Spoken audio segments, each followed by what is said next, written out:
चलिए, good morning. आज हम कुछ एडिशनल डिस्क्लोजर्स की बात करने वाले हैं। एडिशनल डिस्क्लोजर जिनका कंपनीज एक्ट की शेड्यूल 3 में दिया गया है और फाइनेंशियल स्टेटमेंट के किसी पर्टिकुलर आइटम से उनका कुछ लिंक नहीं है। They are just the information they want additionally to disclose. इसमें सबसे पहला है बेनामी प्रॉपर्टी हेल्ड।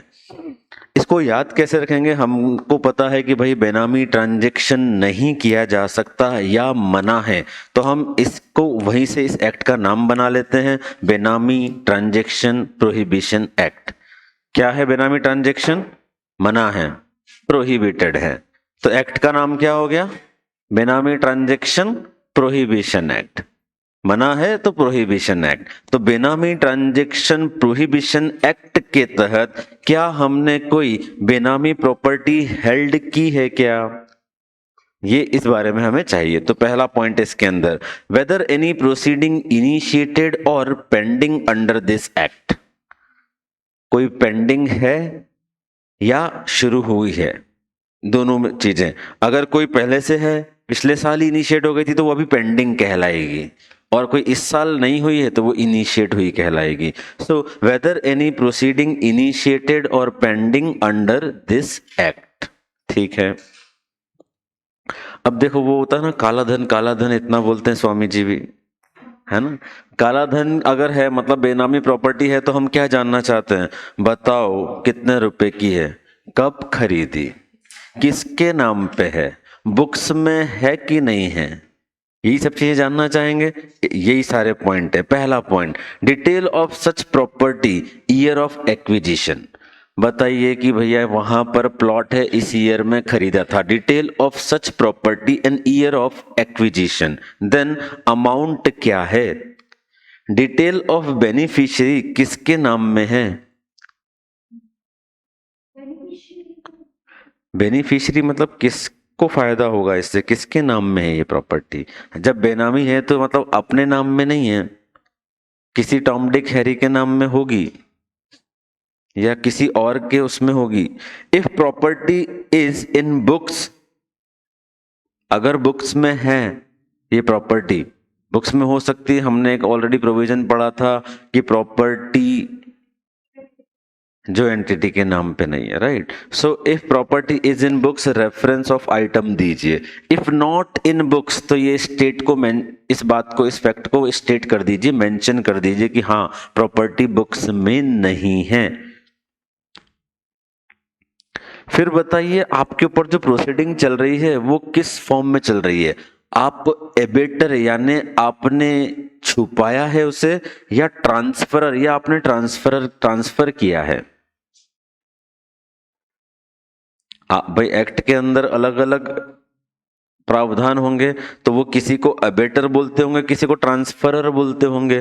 तो आप इसमें क्या है, प्रोसीडिंग आपके ऊपर एज ए अबेटर चल रही है या एज ए ट्रांसफरर चल रही है, ये बताइए। And nature of proceeding, status, companies view on the same.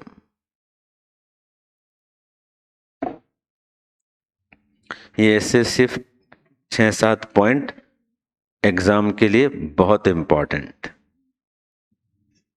क्या क्या पॉइंट पढ़ लिया हमने? पहला कि इस एक्ट के तहत क्या कोई प्रोसीडिंग इनिशिएट हुई है या पेंडिंग है। इनिशिएट हुई है या पेंडिंग है। एक्ट का नाम क्या है? सर बेनामी ट्रांजैक्शन करने से मना है, मतलब बेनामी ट्रांजैक्शन प्रोहिबिशन एक्ट। फिर हमें क्या क्या बताना है? पहला, detail of such property, year of acquisition, उसका अमाउंट क्या है, उसका बेनिफिशियरी क्या कौन है, बुक्स में है या नहीं है, आप एबेटर हैं या ट्रांसफरर हैं, आपका व्यू बता दीजिए इसके बारे में। बहुत आसान है यार ये, अगर ये आता है तो बहुत अच्छी बात है अपने लिए। चलिए next, relationship with struck off companies. पहली चीज तो स्ट्रक ऑफ कंपनीज क्या होता है? ऐसी कंपनीज जिनका नाम आरओसी ने रजिस्टर में से हटा दिया है, उनको हम बोलते हैं स्ट्रक ऑफ कंपनीज। किनको बोलते हैं स्ट्रक ऑफ कंपनीज? ऐसी कंपनीज जिनका नाम रजिस्ट्रार ने कंपनी की लिस्ट में हटा दिया है। So relationship with struck off companies, तो अब आप जिस कंपनी का ऑडिट कर रहे हैं उस कंपनी की एक सब्सिडियरी कंपनी है जो या तो लिक्विडेशन में चली गई है या फिर उसका नाम किसी रीजन से हट गया। तो ये जो दो सेक्शन है ये है ऐसा। कंपनी हैज रिलेशनशिप विद 248 और 560 कंपनी, मतलब ये इस सेक्शन के अंदर जो कंपनियां हैं उनकी बात हो रही है। हमको ये सेक्शन नहीं भी याद रहेंगे तो चलेगा, अपने को क्या याद रखना, relationship with struck off companies. अगर स्ट्रक ऑफ कंपनी से रिलेशनशिप है तो ये एक टेबल आप हमको डिस्क्लोज कीजिए। क्या टेबल है? पहला, name of the struck off company, sir नाम बताइए। तो हमने बोला एक्स प्राइवेट लिमिटेड। फिर आपने उसके साथ किस नेचर का ट्रांजैक्शन किया, नेचर ऑफ ट्रांजैक्शन, सर हमने इन्वेस्टमेंट किया है, हमको उससे पैसा लेना है रिसीवेबल, हमको उसको पैसा देना है पेएबल, या हमने उसके अंदर शेयर हेल्ड किए हैं, या कोई और आउटस्टैंडिंग बैलेंस है।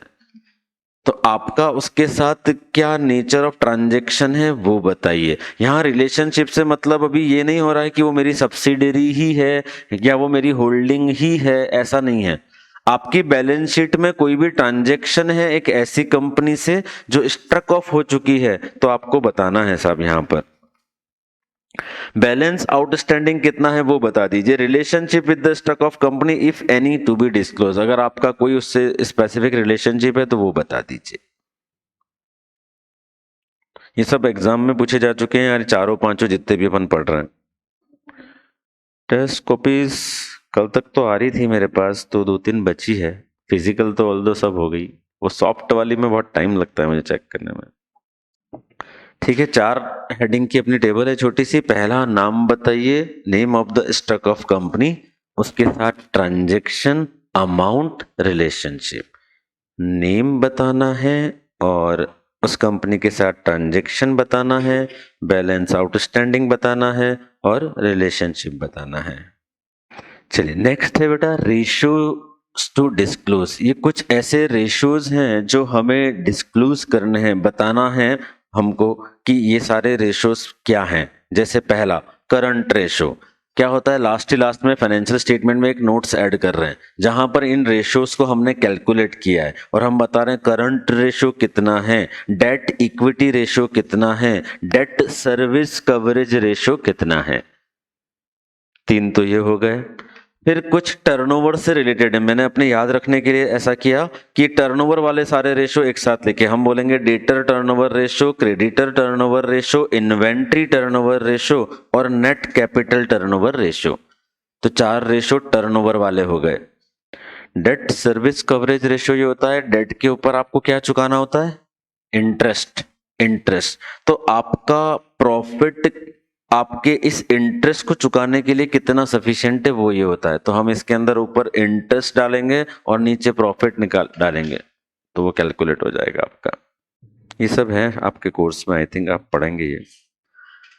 तो करंट रेशियो हो गया, डेट इक्विटी रेशियो हो गया, डेट सर्विस कवरेज रेशियो हो गया, फिर टर्नओवर के 4 रेशियो हैं, फिर एक सिंपल वाला आ गया नेट प्रॉफिट रेशियो। उसके बाद रिटर्न से रिलेटेड 3 रेशियो है, return on equity, return on capital and return on investment. Turnover के 4, रिटर्न के 3, एक सिंपल वाला नेट प्रॉफिट। ये हो गया अपने को याद इतना सारा। टर्नओवर के 4 हैं, रिटर्न के 3 हैं और एक है नेट प्रॉफिट। फिर आपको नोट्स में ये भी एक्सप्लेन करना है कि न्यूमरेटर क्या है और डिनोमिनेटर क्या है, मतलब अमाउंट बताना है आपको। जैसे आपने अगर मान लीजिए डायरेक्टली ये रेशियो लिख दिया करंट रेशियो, आपने बोला सर ये है हमारा 1.3, कैसे आया यार? तो आपको बताना है सर करंट एसेट है हमारी 1 लाख, करंट लाइबिलिटीज है हमारी 50,000 समथिंग। ये आपको ऐसा न्यूमरेटर और डिनोमिनेटर भी वहां पर बताना है। तो जनरली इस रेशियो को हम लोग कैसे देते हैं, यहाँ ऊपर तो ये सारे रेशियोज कैलकुलेट हो जाते हैं, जितने भी ये नाम लिखे सारे रेशियोज के, यहाँ रेशियोज आ गए, यहाँ एक रिमार्क का कॉलम आएगा, प्रीवियस ईयर का भी कॉलम आएगा, रिमार्क का कॉलम आएगा और नीचे ये सारी चीज एक्सप्लेन करते हैं। करंट एसेट इतनी, करंट लाइबिलिटीज इतनी, इन्वेस्टमेंट इतने, कैपिटल इतने, ये भी दोनों सालों के यहाँ दिए जाते हैं। तो हमने ये दोनों चीजें यहाँ बता दी जो ये बोल रहे हैं। क्या? पहले रेशियोज, फिर आप बताइए न्यूमरेटर क्या है और डिनोमिनेटर क्या है। फिर ये ट्रू एंड फॉल्स के लिए एक इंपॉर्टेंट चीज, आपको एक्सप्लेनेशन देना है अगर किसी रेशो में चेंज हुआ है मोर देन 25% का फ्रॉम प्रीवियस ईयर, तो आपको उसका रीजन बताना है। आपको उसका रीजन बताना है। चेंज 25% का मतलब सर पिछले साल नेट प्रॉफिट रेशो मान लीजिए था आपका 1%, इस बार आपका नेट प्रॉफिट रेशो हो गया 1.5%, तो यार ये 50% से बढ़ गया, मतलब 25% से ज्यादा का चेंज हो गया। आपको एक्सप्लेनेशन देना पड़ेगा कि वाई इट इज सो। तो आप बताएंगे sir during the year profit has been increase substantially, या turnover reduce but profit remain same. ऐसा कोई भी एक लॉजिक आप बताएंगे जिसकी वजह से ये बढ़ा है, क्योंकि प्रीवियस ईयर के कॉलम सबके देना है। तो ठीक है, आप कैसे भी दिखा दो, आपको जैसे दिखाना है वैसे दिखा दो। हमने तो ये बताया हम ऐसे दिखाते हैं, this is what the practice is, क्योंकि करंट ईयर भी देना है, प्रीवियस ईयर भी देना है, फिर यहाँ पर रिमार्क भी देना है अगर डिफरेंस ज्यादा कम है तो। अब अगर आपको लगता है कि ये सारी चीजें आप एक टेबल में बना सकते हो, आप बना दो, ऐसा कोई मना नहीं कर रहा, हमको तो ये सब चाहिए सब। Next, corporate social responsibility, CSR। CSR आपको कंपनीज एक्ट में भी दिया है, उधर आपका लॉ वाले उसके अंदर बहुत डिटेल में डिस्कशन है। उसका डिस्क्लोजर क्या है शेड्यूल 3 के अकॉर्डिंग, कि अगर कंपनी सेक्शन 135 में कवर हो रही है, यानी उसके ऊपर CSR करने की जिम्मेदारी है, तो उनको ये सारी चीजें डिस्क्लोज करना है। अगर कंपनी पर कॉर्पोरेट सोशल रिस्पॉन्सिबिलिटी के क्लॉज एप्लीकेबल हैं, तो कंपनी को ये सारी चीजें डिस्क्लोज करना है। पहला, amount required to be spend during the year, कितना रुपया हमें एज ए CSR खर्च करना है। कुछ प्रॉफिट का एक थ्रेशोल्ड है, परसेंटेज, तो वो अमाउंट हम यहाँ बताएंगे कि सर हमें suppose 1 crore rupees during the year spend करना है। फिर उसके सामने amount of expense incurred, sir 1 crore के सामने हमने कितना कर दिया, सपोज हमने 80 लाख रुपए कर दिया। Then third, shortfall at the end of year, sir 20 lakh का क्या हो गया, शॉर्टफॉल। पहला हमने बोला amount required to be spend 1 crore था एज पर रूल, हमने खर्चा किया 80 lakh, amount of expense incurred, तो शॉर्टफॉल आ गया 20 lakh at the end of year. Then total of previous year shortfall, sir क्या पिछले साल भी ऐसा था, वो भी बता दीजिए। टोटल शॉर्टफॉल पिछले साल भी ऐसा 10 लाख नहीं कर पाए थे, 20 लाख इस बार नहीं कर पाए, अभी तक का टोटल शॉर्टफॉल 30 लाख हो गया। अब बताओ रीजन फॉर शॉर्टफॉल, क्यों खर्चा नहीं कर पा रहे हो यार तुम समाज सेवा के लिए? कुछ नहीं कर पा रहे हो तो पॉलिटिकल पार्टी खोल दो। तो ऐसा शॉर्टफॉल का रीजन भी बताइए। Then next, nature of CSR activities, आप क्या कर रहे हैं CSR एक्टिविटीज में, वो एक्टिविटीज आपको बतानी है। Then detail of related party transaction, अगर आपने CSR का ये पैसा किसी ऐसी एंटिटी को दिया है जो आपकी ही रिलेटेड पार्टी है, जैसे सर कंपनी के प्रमोटर्स का एक ट्रस्ट है, कंपनी के प्रमोटर्स का एक ट्रस्ट है, हमने CSR में ये पैसा उस ट्रस्ट को दे दिया कि लो आप करो लोगों का भला, हमारे पास टाइम नहीं है, तो यहां आ जाएगा कि हमने रिलेटेड पार्टी को CSR का पैसा दिया है। सो detail of related party transaction. And last, provision, अगर कुछ भी बना है तो उसमें मूवमेंट बताइए। प्रोविजन मतलब क्या, जैसे सर CSR के अंदर हमने कोई खर्चा जो है वो इंकर कर लिया, या हमने उस खर्चे को शुरू कर लिया पर अभी बिल नहीं आया, तो प्रोविजन बनाते हैं। प्रोविजन अकाउंटिंग के हिसाब से प्रोविजन बनाएंगे, ऐसा पिछले साल भी बना होगा, फिर इस साल भी बना रहे हैं, तो आपको बोल रहे हैं अगर प्रोविजन है तो उसका मूवमेंट, ओपनिंग कितना था, इस बार कितना एडिशन हो गया, कितना इसमें से यूटिलाइज हो गया, अभी क्लोजिंग बैलेंस क्या है। सो प्रोविजन अगर है तो उसका movement. So this is about CSR। बताएं।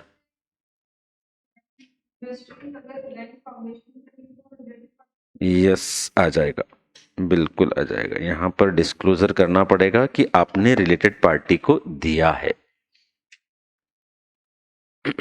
सबके इसीलिए तो ट्रस्ट बने,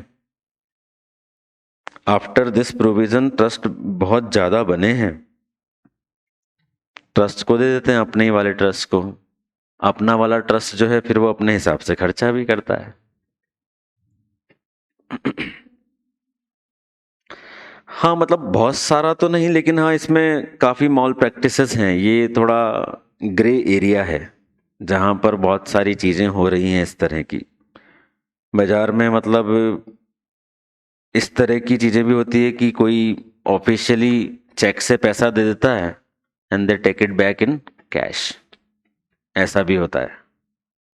ऐसा भी आपने अखबारों में थोड़ा पढ़ा हो तो ये इनकम टैक्स में आपको डिडक्शन वाला चैप्टर पढ़ा है क्या अभी आप लोगों ने? नहीं, डिडक्शन होते हैं फॉर जो इनकम में से लेस होते हैं अपने, राइट। तो अगर पॉलिटिकल पार्टी को डोनेशन देते हैं तो वो भी, उसकी भी छूट मिलती है। तो अखबारों में आता रहता है 80G, आप पढ़ेंगे तो बहुत सारी पार्टियां हैं ऐसी जो आपने ना देखी ना सुनी, देखी ना सुनी है ही नहीं वो पार्टियां ऑन ग्राउंड, पर उन्होंने अपने रजिस्ट्रेशन करवाया हुआ है। They are political party as per their status. वो लोग लोगों से डोनेशन लेते हैं, शायद उन्हें कैश में वापस दे देते हैं। और ऐसा लोग 5-5 लाख 6-6 लाख रुपए हमारे पास जब हम रिटर्न भरते हैं इनकम टैक्स के लोगों के, तो उसमें डोनेशन आता है लोगों का। किसको दे रहे हैं? पार्टियों के नाम ऐसे हैं कि मतलब अपने को पता ही नहीं कि पार्टी भी है क्या कोई दुनिया में। क्या चीज? सीक्रेट रिजर्व ऐसा कुछ होता नहीं है जो बुक्स में दिखे। नहीं, अपना काम विद इन बुक्स ही होगा ना। और ये तो एक ऐसी टर्म बना ली, मुझे लगता है कुछ होगा नहीं ऐसा। मतलब कहाँ पढ़ा आपने ये? ओके, मुझे लगा अभी किसी सर ने एग्जाम्पल दिया है क्या कहीं पे ऐसा, इसलिए मैंने ऐसा पूछा। मतलब हमारा काम क्या है? बुक्स तक, बुक्स के अंदर अकाउंटिंग कैसे होती है, इतना डेबिट इतना क्रेडिट, तो फिर सीक्रेट रिजर्व बनेगा कैसे? अब वो तो फिर ऐसा मतलब हो गया ना कि हमने एक बोगस एंट्री करी। ये मतलब हो गया कि पैसा तो रखा है, खर्चा नहीं हुआ, लेकिन हमने कोई एंट्री डाल दी, रामलाल डेबिट टू रिपेयर या रिपेयर डेबिट टू रामलाल, ऐसी एक एंट्री डाल दी हमने। ये सीक्रेट रिजर्व हुआ ना फिर। ये सीक्रेट रिजर्व हुआ तो बेसिकली ये तो बोगस एंट्री है। तो हम तो ये मान रहे हैं हमारी ऑडिट में ये एंट्री पकड़ में आ जाती है, तो फिर सीक्रेट रिजर्व है ही नहीं। चलिए CSR हमने पढ़ लिया, हमने 4 तो पढ़ लिए। ये last, detail of crypto currency या वर्चुअल करेंसी। बहुत हल्ला हुआ साहब, इसके ऊपर भी बहुत ज्यादा हल्ला हुआ। इतना चला इतना चला, लोग पहले रोज हमको बताते थे अरे भाई आज 1 लाख के 1.5 हो गए अपने तो। फिर उसी ने बताया भाई 1500 रह गए। अच्छा, ओके। तो आपके ऊपर तो साहब इनकम टैक्स के प्रोविजन लगते हैं। रिटर्न भरा आपने? हाँ जी। नहीं, there are certain transaction which has to be reported. हाँ, आपको आपको रिटर्न भरना पड़ेगा if you did this transaction. दूसरा, ये गवर्नमेंट किस चीज को बढ़ाना चाहती है, किसको डिस्करेज, उससे भी बहुत चीजें चलती है देश में। तो गवर्नमेंट इनको डिस्करेज करना चाहती है। क्रिप्टो करेंसी वो उनके हाथ में नहीं है, विदाउट देयर कंट्रोल से, so they don't want to promote it. तो उन्होंने इनकम टैक्स में इसके लिए इतने डिफिकल्ट रूल बना दिए कि कोई अगर इसमें ट्रांजेक्शन कर रहा है ना, तो खुद ही हार के बोलेगा ले भाई नहीं करता।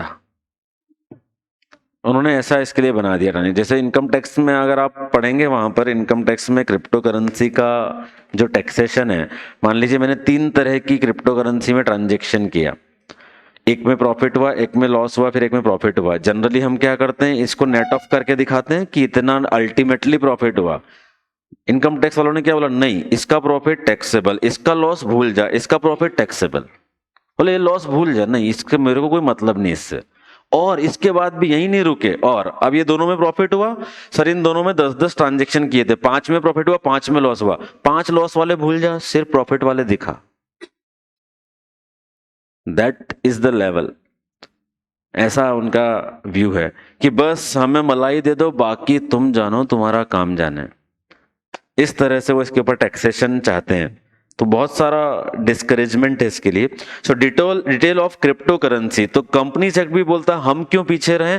अगर कंपनी ने क्रिप्टो करेंसी या वर्चुअल करेंसी में डील किया है तो ये 3 बातें बताओ। पहला, क्या ड्यूरिंग द ईयर ट्रेड और इन्वेस्टमेंट किया है? हाँ किया है। बताओ कितना प्रॉफिट और लॉस हुआ।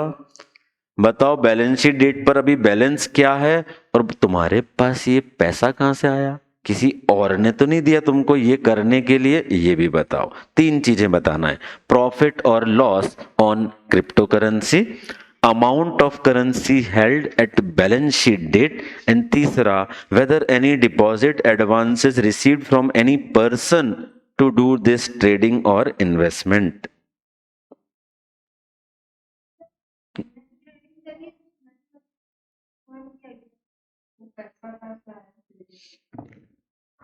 क्या बोल रहे हो आप, आपने ट्रेडिंग की है तो?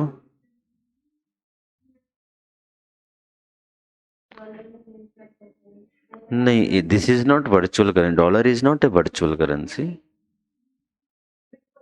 हाँ जी, हाँ बहुत है, मेटिस वेटिस बहुत है, सैकड़ों है, हाँ।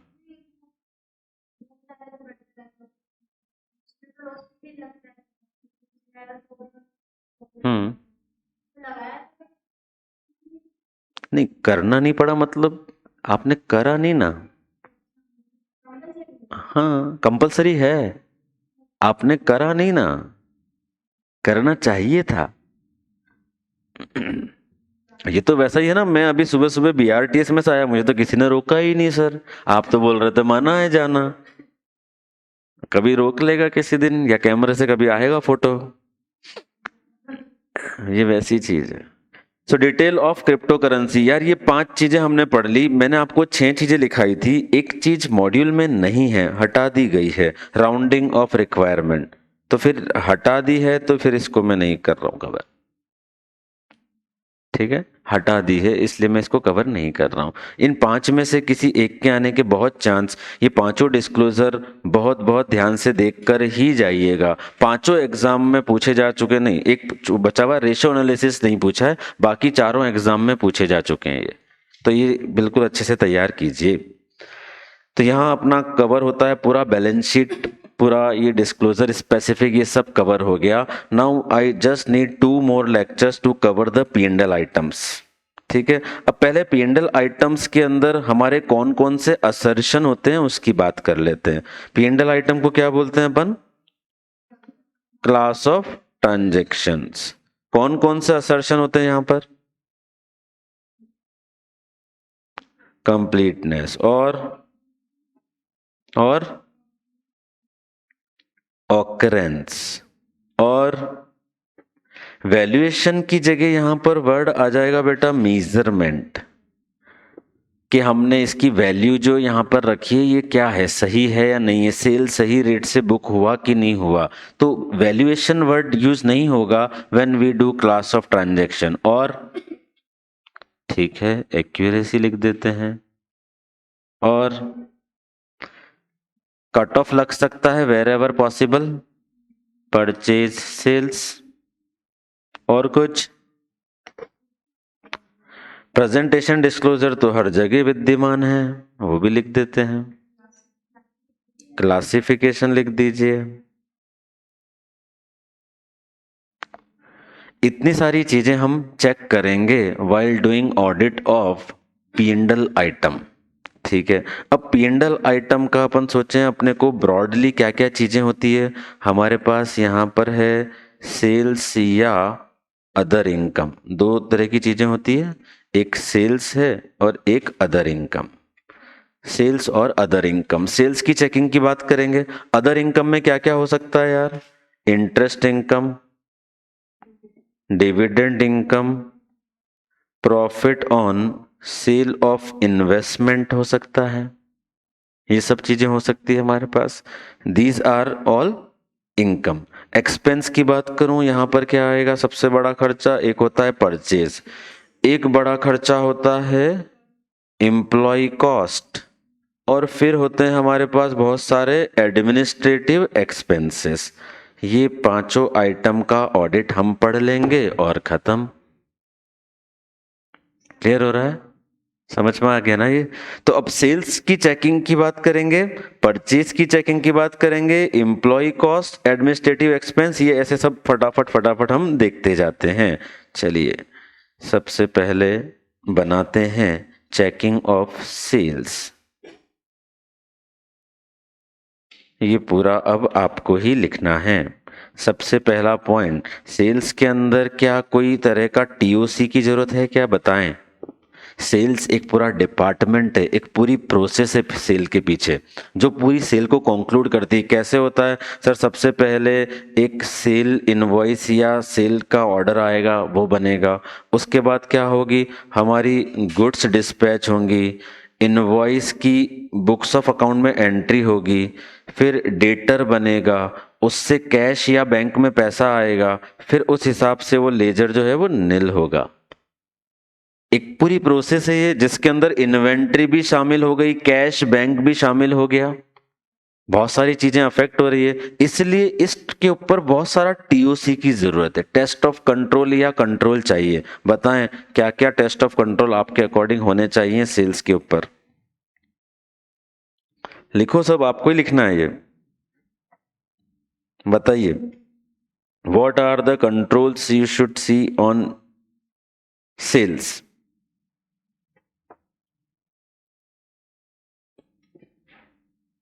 कुछ भी नहीं है।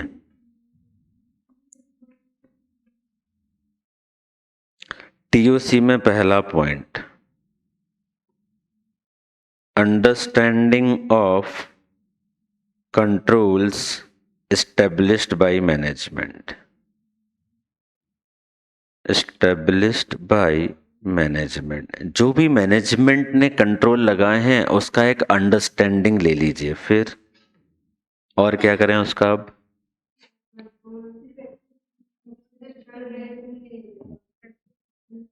उसके लिए चेक करना पड़ेगा। तो अब जो ये साइकिल है उसे हम टेस्ट कर लेते, तो हम बोलेंगे टेस्ट बेसिस पर कंट्रोल्स जो हैं रिलेटेड टू सेल्स की बुकिंग, रिलेटेड टू कैश या बैंक जो रिसीव हुआ है, उनको टेस्ट कीजिए। टेस्ट बेसिस पर कंट्रोल्स को चेक कीजिए जो सेल्स की बुकिंग के लिए बनाए गए हैं, जो कैश या बैंक की रेस्पेक्टिव लेजर में एंट्रीज के लिए बनाए गए हैं, उन्हें चेक कीजिए। और क्या कंट्रोल हो सकते हैं? What else? पूरा ऑडिट पढ़ लिया आपने, कंट्रोल्स बताइए।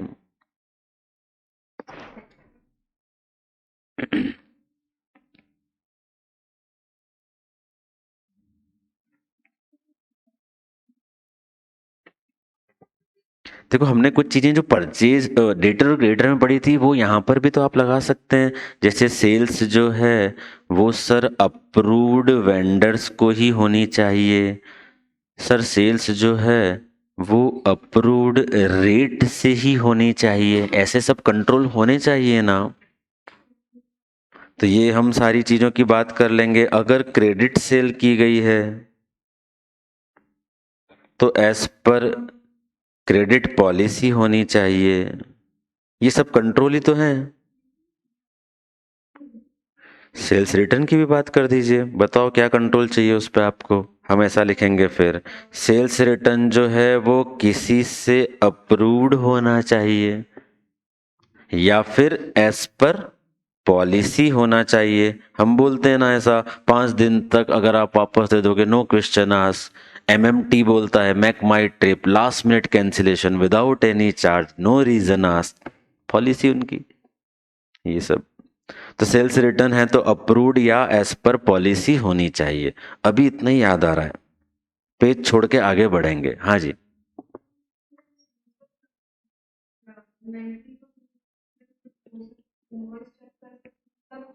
वो तो सब्सटेंटिव चेकिंग हो गई ना, इजंट इट?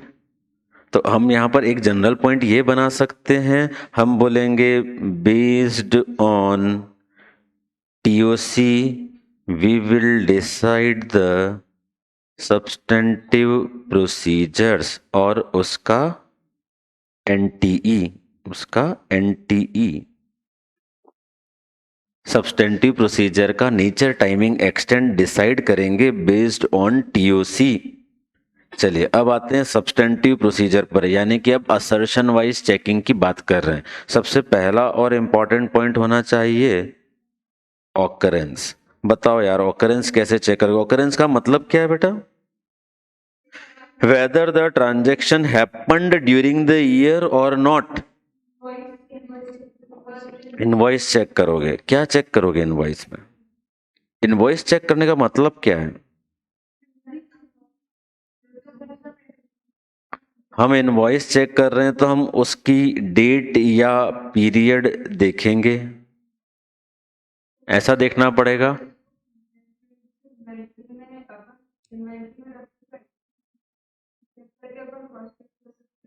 तो हमें उसका पॉइंट क्या बनाना है? आप ऑकरेंस चेक करेंगे तो आप क्या करेंगे?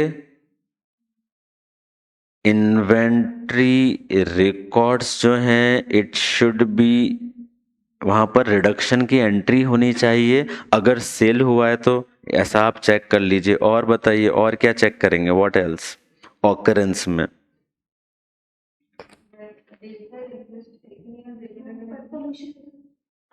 कंफर्मेशन ले सकते हैं।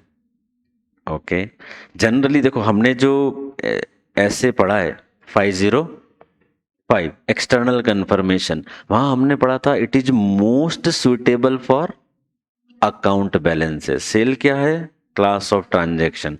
ले सकते हैं पर it is not the most appropriate way. ले सकते हैं अगर कोई बड़ी सेल है, बड़ा डेटर है, ले सकते हैं कि आप ट्रांजैक्शन भी कंफर्म कीजिए, मना नहीं है। सॉरी, रिटर्न रिप्रेजेंटेशन सेल्स के लिए? सेल के लिए?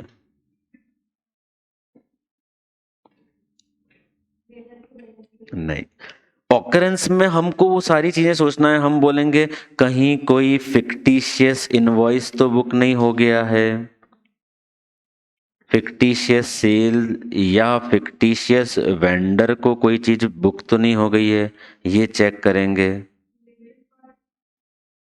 ऑकरेंस में।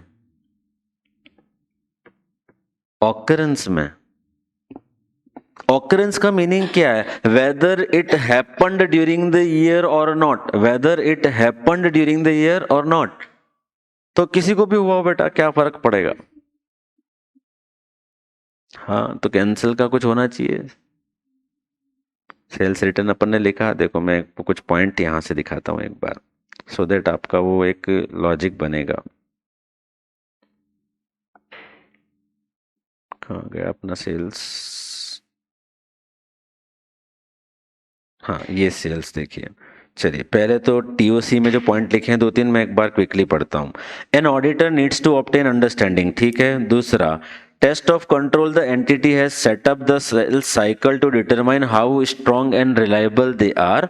If they are strong and operating effectively the auditor can reduce the extent of substantive. तो हमने बोला कि हम सब्सटेंटिव कैसे डिसाइड करेंगे? टीओसी के रिजल्ट से सब्सटेंटिव का एंटी तय करेंगे, ये हमने भी बोल दिया, ठीक है। Next, the auditor select a random sample, हमने बात की सैंपल सिलेक्शन करेंगे और वहां पर टीओसी लगाएंगे। फिर performing substantive procedure is must, ये जनरल बात है। हमने जब टीओसी या उसकी बात की तो हमने बोला था कि सर टीओसी कितना लगाना है ये ऑडिटर पर डिपेंड करेगा, वो सब्सटेंटिव प्लस एनालिटिकल प्रोसीजर इन दोनों का एक्सटेंट डिसाइड करेगा अपने हिसाब से। तो ये प्रोफेशनल जजमेंट है, ये बात लिखिए। अभी ऑकरेंस पढ़ रहे थे अपन। Ensure revenue is not over stated by performing following audit procedure. पहला, check whether a single sales invoice is recorded twice. वाह यार, देखो आप क्या लिखा है इन्होंने, इनवॉइस को कहीं हमने डबल तो रिकॉर्ड नहीं कर लिया, ऐसा बोल रहे हैं। Test check few invoices with their relevant entries in sales journal.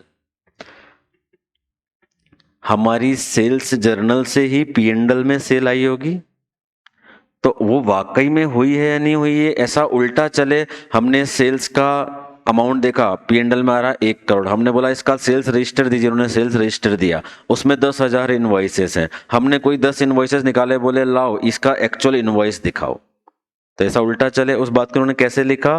Test check few invoices with relevant entries in sales journal, ठीक है। Next, obtain confirmation from few customer to ensure genuineness of sale transaction. जो आप बोल रहे थे ये ले सकते हैं कंफर्मेशन, पर मोस्ट सुटेबल फॉर दिस, ठीक है। Next, whether any fictitious customer and sales has been recorded. ये कैसे देख सकते हैं सर? सेल जो होती है वो सिर्फ अप्रूव्ड वेंडर्स को ही होनी चाहिए। अप्रूव्ड वेंडर कौन होते हैं? जिनका अपने पास केवाईसी होगा, जिनका सिस्टम में डेटा होगा कि रामलाल जी यहाँ रहते हैं, इनकी कंपनी तब से है, ये उनका पैन नंबर है, ये उनका आधार है, इस बेसिस पर उनका बैंक अकाउंट ये है, तो आप चेक कर सकते हैं ये data. Whether any shipment were done without the consent and agreement of the customer specially at the year end to inflate the sales figure. ये थोड़ा हाइपोथेटिकल पॉइंट है, चेक कैसे करेंगे यार इसको? ये चेक कैसे करेंगे अपन?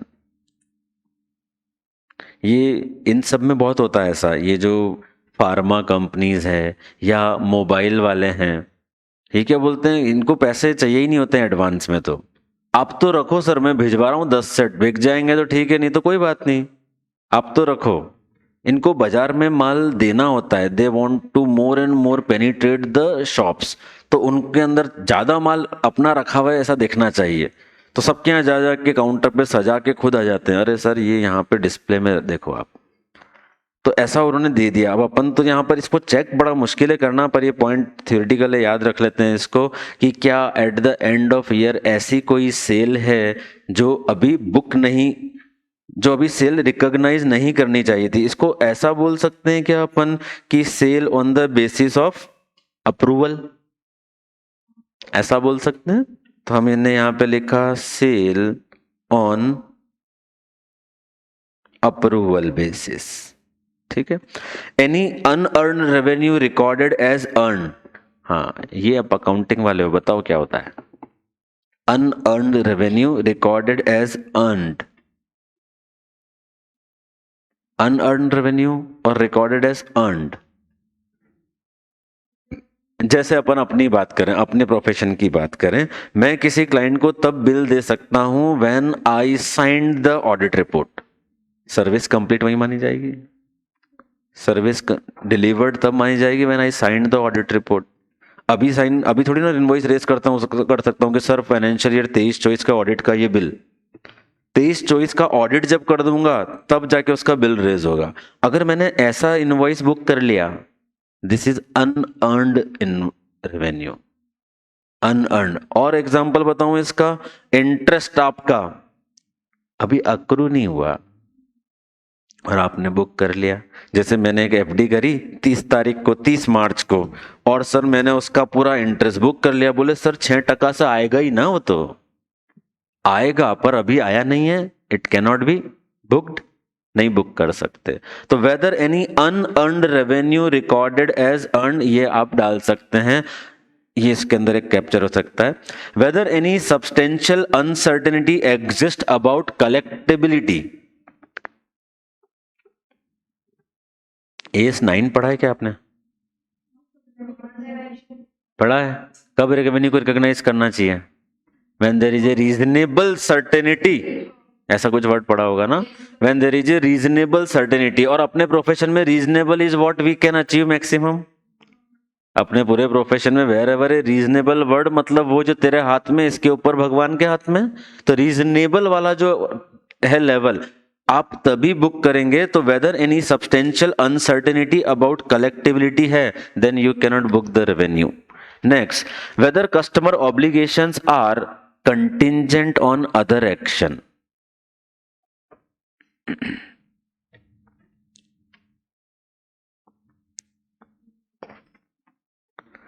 मैं गया कार लेने, ठीक है, मैंने एक कार बुक कर दी कि मुझे ये नई वाली वेन्यू चाहिए साहब, ठीक है, लेकिन यार है ना तब ले पाऊंगा जब मेरी पुरानी कार 3 लाख में बिक जाए। ये कंटिंजेंट, सामने वाला क्या ये बुक कर लेगा अभी रेवेन्यू? नहीं कर सकता, because there is a condition, contingent condition कि मेरी गाड़ी रीसेल होनी चाहिए पहले।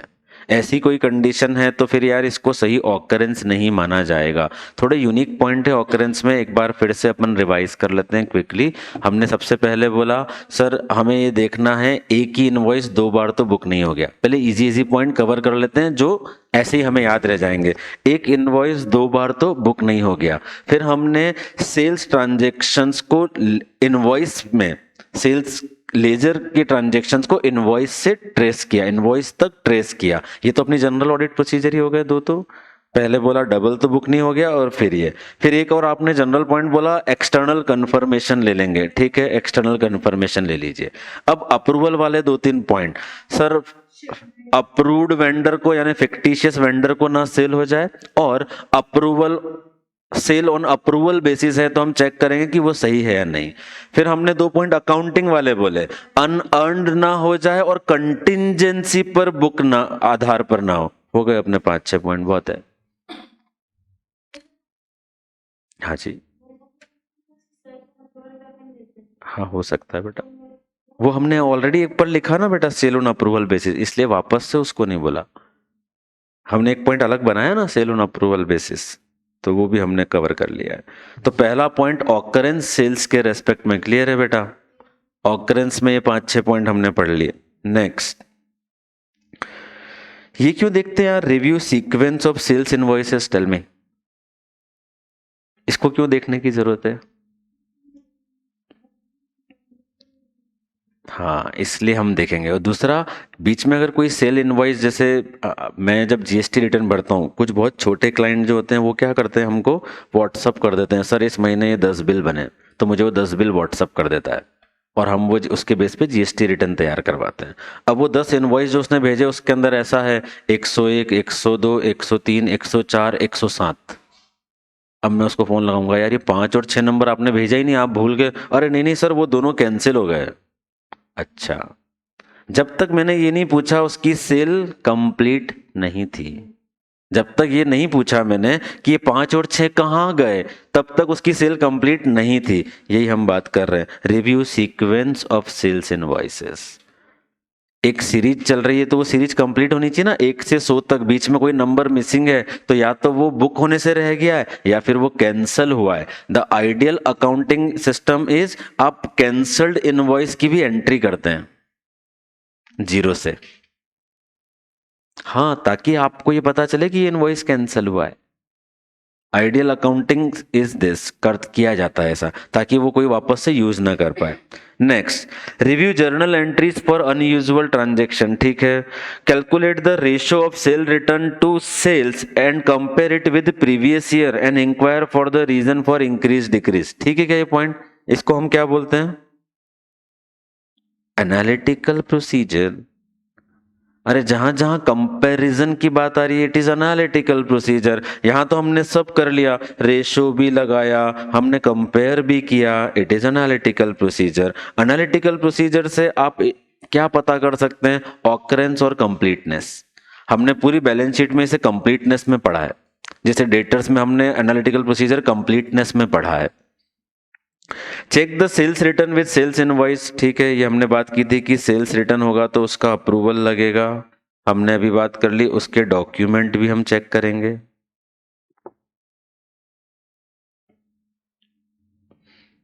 चलिए नेक्स्ट, कंप्लीटनेस पर आते हैं। कंप्लीटनेस में हमेशा हमारा पॉइंट क्या आता है, एक cut off, specially sale purchase, debtor creditor, inventory. इन 5 आइटम में ये बहुत इंपॉर्टेंट पॉइंट, कट ऑफ। तो हमने बोला सर हम कट ऑफ प्रोसीजर लगाएंगे ये इंश्योर करने के लिए कि कहीं कोई नेक्स्ट पीरियड की सेल इधर तो बुक नहीं हो गई है, या इस पीरियड की सेल अगले पीरियड में तो नहीं चली गई है। अब क्या क्या चेक करना है, cut off procedure to ensure revenue are recognise in the current accounting period. ठीक है, ये मैं दे दूंगा आपको सब शॉर्ट में बना के, जैसा अपन पढ़ रहे हैं, एक बार समझ लेते हैं सिर्फ। Cut off error will usually arise when companies recognise revenue based on the date on which the sales invoice are generated rather than the date on which the risk and reward transferred. क्या मतलब हुआ इसका यार, ये दोनों अलग अलग हो सकते हैं क्या? मैंने आज सेल का बिल बना दिया, आज बुक नहीं करूं, क्यों?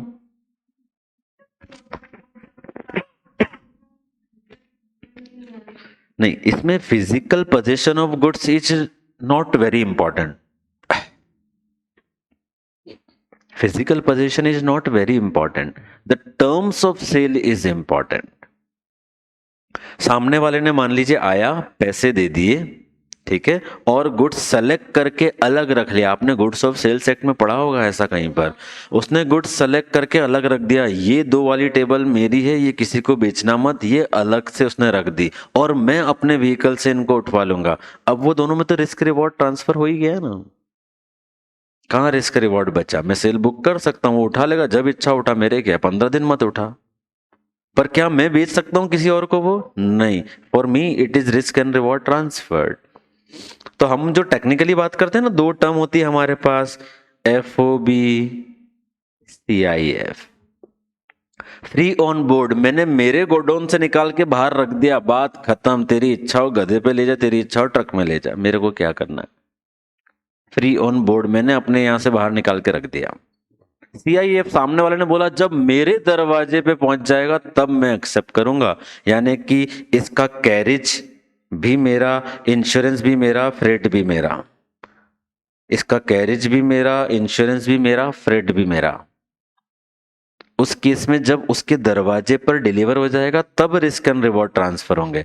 तो अभी मैंने सेल इनवॉइस बना लिया, बट टर्म है CIF, then I can not book this as a sale. ये अच्छा पॉइंट है, टेक्निकली अगर अपन सोचें ये याद रखने वाला पॉइंट है। तो कट ऑफ के अंदर हम क्या क्या चीज चेक करना चाहते हैं? सबसे पहले तो कट ऑफ का हमने लॉजिक लिखा कि हम क्यों कट ऑफ चेक कर रहे हैं, कि सर एक पीरियड की सेल जो है वो अनदर पीरियड से सेग्रीगेट हो जाए।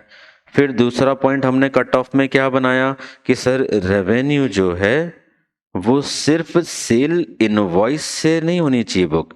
वो कब बुक होनी चाहिए? जब रिस्क और रिवॉर्ड ट्रांसफर हो जाए। ऐसा ही आपको AS 9 बोलता है। Next, auditor should also verify the credit note issued after the accounting period. क्या मतलब हुआ इसका यार? क्रेडिट नोट या sales return after balance sheet date. 5 अप्रैल को कस्टमर ने हमें एक गुड्स रिटर्न कर दिया जो हमने उसको 30 मार्च को बेचा था। तो क्या इस फाइनेंशियल ईयर में इस सेल को कम नहीं करोगे कि इस साल ज्यादा रखोगे और उस साल में एंट्री करोगे? नहीं ना। ये ट्रांजैक्शन कौन से पीरियड को बिलोंग करता है? सेल्स रिटर्न पुराने वाले को। We have to reduce the sale of this period, वरना तो सब लोग सेल ओवर स्टेट कर लेंगे यार। मैंने 31 मार्च को एक 5 करोड़ की सेल फाड़ दी, 2 करोड़ को बोला नहीं नहीं सर वो तो रिटर्न हो गई, तो गड़बड़ हो जाएगा। इसलिए हम क्या बोल रहे हैं? Auditor should also verify the credit note issued after the accounting period. Sometime sales return और sales personal can make fictitious sales before the year end to meet performance target. बराबर है, तो हम ये इसको भी करंट पीरियड में ही book करवाएंगे। ट्रेस फ्रॉम शिपिंग डॉक्यूमेंट, यार हमने उधर जब कट ऑफ पढ़ा था तो हमने बात की थी ना, शिपिंग के लास्ट 5 डेज के 10 डेज के पेपर्स देखेंगे कि क्या ये एक्चुअल में इस पीरियड में बुक होना चाहिए कि बाद वाले में। ऐसा ही सब्सिक्वेंट पीरियड के भी नेक्स्ट 5 डेज के ट्रांजेक्शन चेक करेंगे। तो trace the shipping document to sales journal, check whether quantities appearing in sales register or not, and check reconciliation of total sale goods dispatched as per stock record। Inventory record से sales को check करना। अगर किसी को fictitious cell बनानी होगी तो quantity mention करे बगैर सेल बिल बना देगा। रिव्यू GST, GST से सेल मैच हो सकती है क्या? Tell me. GST से सेल्स को मैच हो सकती है क्या? अरे आजकल तो यहीं से होती है, यहीं से होती है। हम GST रिटर्न कौन सा होता है अपना? GSTR1, GSTR1 पोर्टल से डाउनलोड करते हैं। वहां पर अगर सेल आ रही है सपोज 1 करोड़ रुपए, तो हम बोलते हैं भैया तेरे सेल लेजर में 1 करोड़ होना चाहिए। बोलेगा नहीं सर 1 करोड़ 10 लाख है, तो हम बोलते हैं ला अगले पीरियड में दिखा सेल हमें GSTR1 में कि कितने ऐसे इनवॉइस है जो प्रीवियस फाइनेंशियल ईयर की डेट के साथ चढ़ाए गए हैं। तो R1 is the best source nowadays. तो हम बोलेंगे GST टैक्स और GST रिटर्न से सेल्स को रिकंसाइल करेंगे। जीएसटी रिटर्न और जीएसटी टैक्स जो हमने दिया है। अगर मेरी सेल 18% की है पूरी, जितना टैक्स दिया उतनी सेल होनी चाहिए, डिवाइड बाय 0.18 कर लीजिए।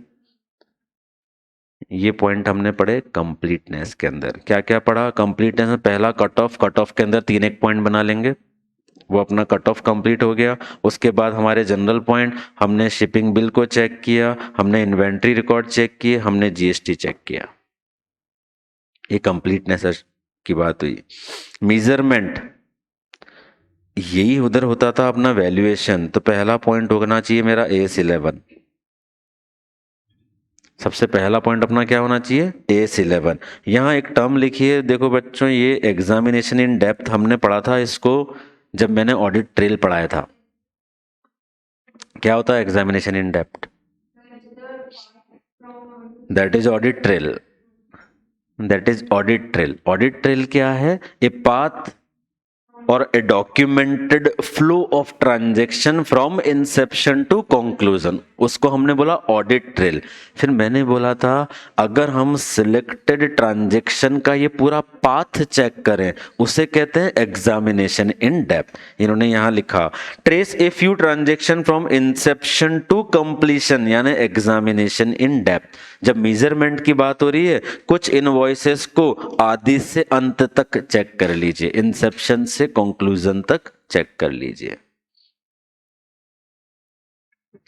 AS11 ये अपने को पता है। एज पर AS9 वैल्यू आना चाहिए, यानी कि रिलेटेड गैप यानी जनरली एक्सेप्टेड अकाउंटिंग प्रैक्टिसेस। ऐसा ऑडिट में लिखते हैं तो जनरली एक्सेप्टेड ऑडिटिंग प्रैक्टिसेस, दोनों जगह वर्ड यूज होता है। कंपेयर यानी एनालिटिकल प्रोसीजर। डिस्क्लोजर के अंदर सारे क्लासिफिकेशन देना है, प्रोडक्ट की सेल कितनी है, सर्विसेज की कितनी है, डोनेशन कुछ आया है, अदर ऑपरेटिंग रेवेन्यू क्या है, टैक्सेस, अगर आप ऐसी अकाउंटिंग कर रहे हो जहां पर टैक्सेस इंक्लूड होते हैं तो अलग से वो बता दीजिए, ऑल्दो अब कहीं भी नहीं होती है। ये अदर इनकम का डिस्क्लोजर है, ये अपन अदर इनकम वाला पढ़ेंगे जब देख लेंगे। ये सब अदर इनकम का डिस्क्लोजर है। That's it for sales। कितना बचा है अपना चैप्टर देखें एक बार। कौन से पेज में? अपन 96 पेज तक आ गए थे, है ना?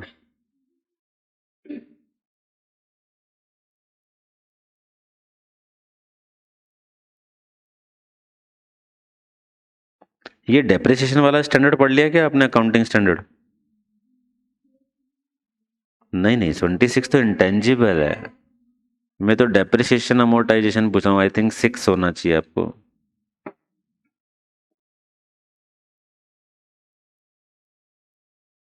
ये अपन ने पढ़ लिया क्रिप्टो और ये सब, तो CSR अपन ने पढ़ लिया।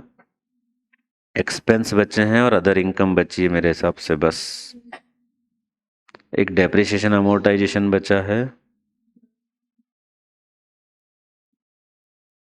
कर दें कल कंप्लीट?